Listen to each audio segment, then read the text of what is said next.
You got to let go of the self.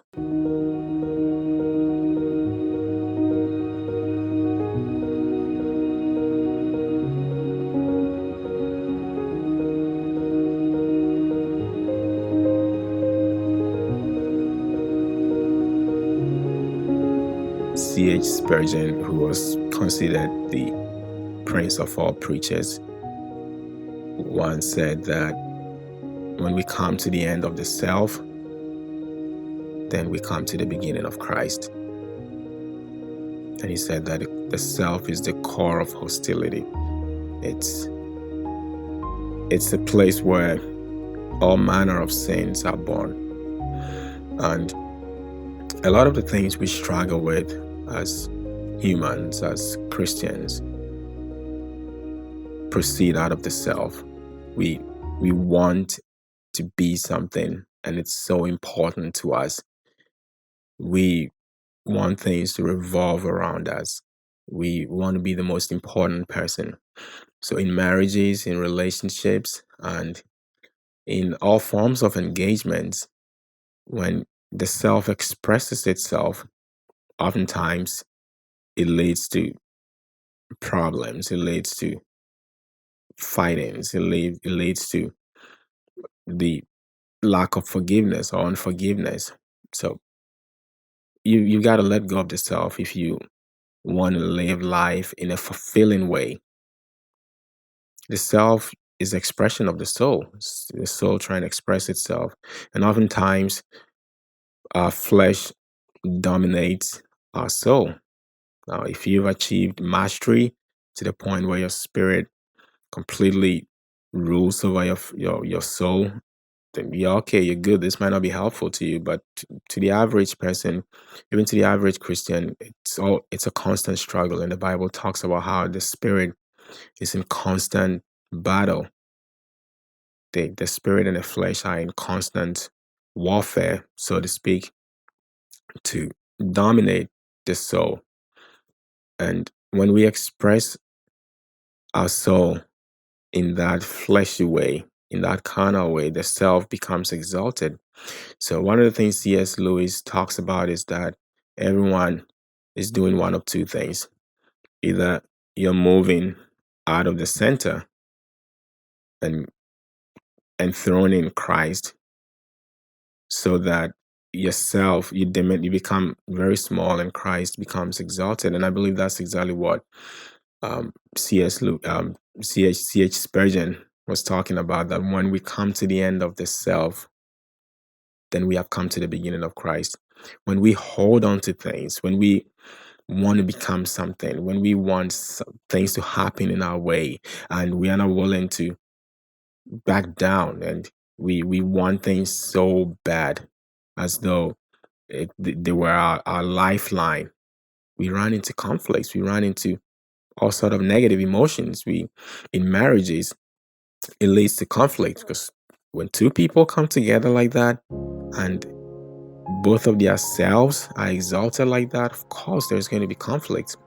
So much of life, especially living as a Christian and enjoying it, living with fulfillment, having a constant, sort of like a plateaued joy and peace that are not shaken or affected by anything external, would have to come out of giving away yourself. And I think that's exactly what Jesus meant by anyone who follows me must deny himself. You have to, the way to life is death. You have to die to live. You have to lose your soul in order to find it, in order to save it. If you don't lose, if you're constantly saving your soul, if yourself is so important, so exalted, it's going to be hard for you to live a fulfilling life.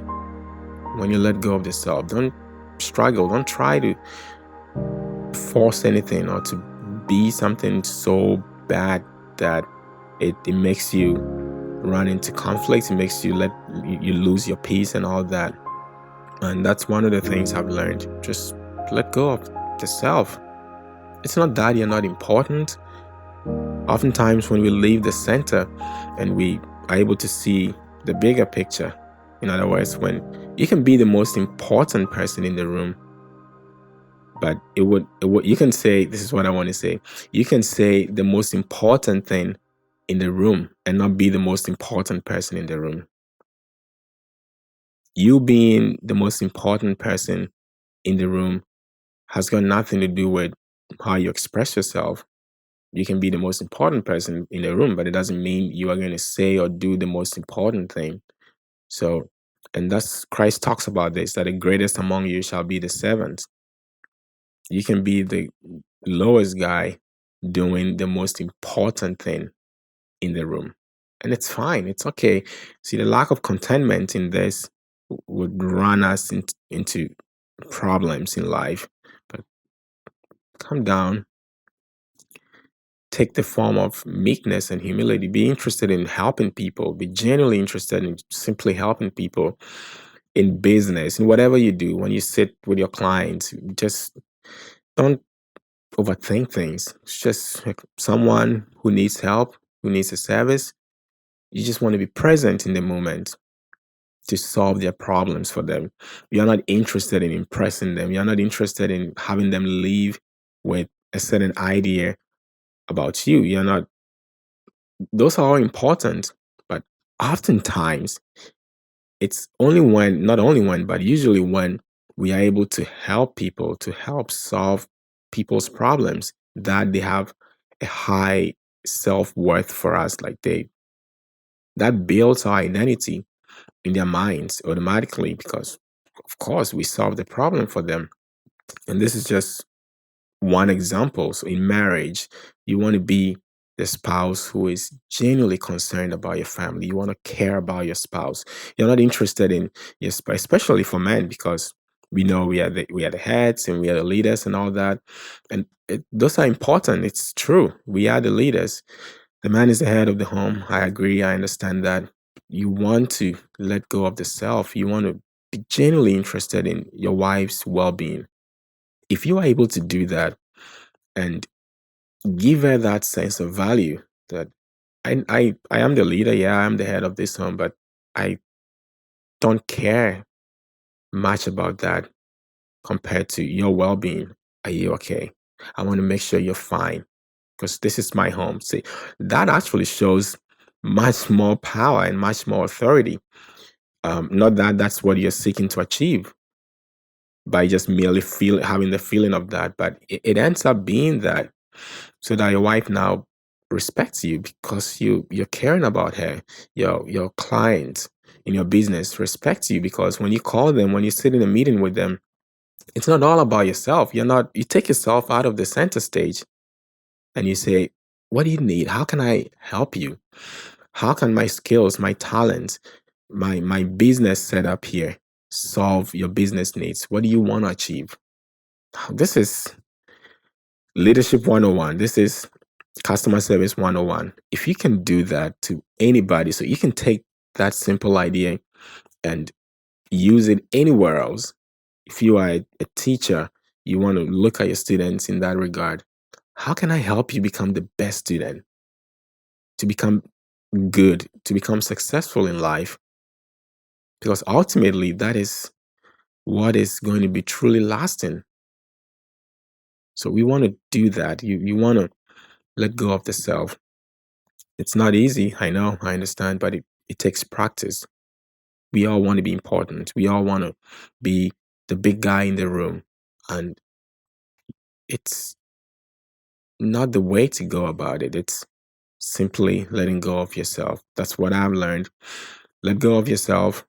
Even if you are the number one in the room, it's okay to think or feel people are looking at you like you're number two, but you still do things and say things that brings them back to, oh no, we were wrong about that. This guy is saying some really important stuff here.